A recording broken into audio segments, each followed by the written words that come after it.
আমরা সবাই টোকেন দিচ্ছিল, তো তখন এই যে ওরা একটা প্যানেলের স্বামী ও স্যারকে ডেকে নিয়ে এসে বলছে যে টোকেন দেওয়া যাবে না। তো আমরা ঠিক আছে বলছি, তাহলে আমরা কেউ টোকেন দিব না, কিন্তু ওরা পরবর্তীতে লুকোচুরি করে সবাইকে টোকেন দিল।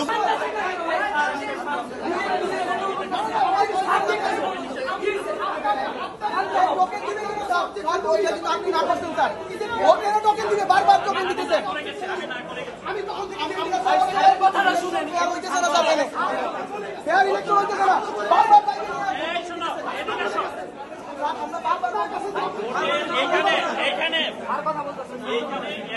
জায়গায় কেউ কোনো ধরনের টোকেন এগুলো দিতে পারবে না। আমি বারবার বলে গেছি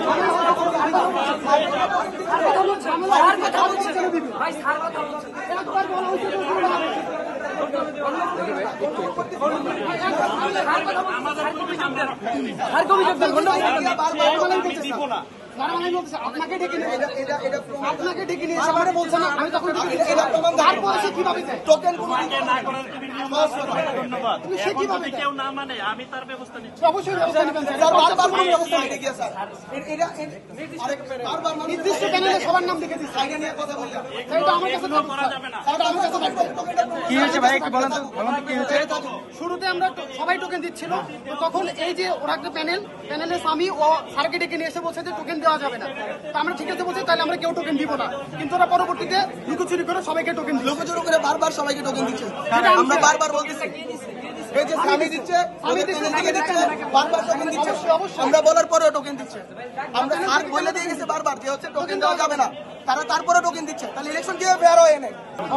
শুরুতে স্যার বলছে, তখন সবাই টোকেন দিচ্ছিল, তখন বলছে স্যার মানে ওই যে ছেলে এখন টোকেন দিচ্ছে, সেই অবজেকশন দিচ্ছে স্যার সবাই টোকেন দিচ্ছে। টোকেনটা হচ্ছে এরকম যে বাইরে টোকেন দেওয়া যাবে না, এই শর্তে আমরা সবাই মানছি যে ঠিক আছে আমরা কেউ টোকেন দিব না। তারপরও সে লুকোচুরি করে সবার হাতে টোকেন ধরাই দিচ্ছে। যেই শুরুতে অবজেকশন করছে সেই এসে এখন সবাইকে টোকেন দিচ্ছে। এটা কি আসলেই ফেয়ার?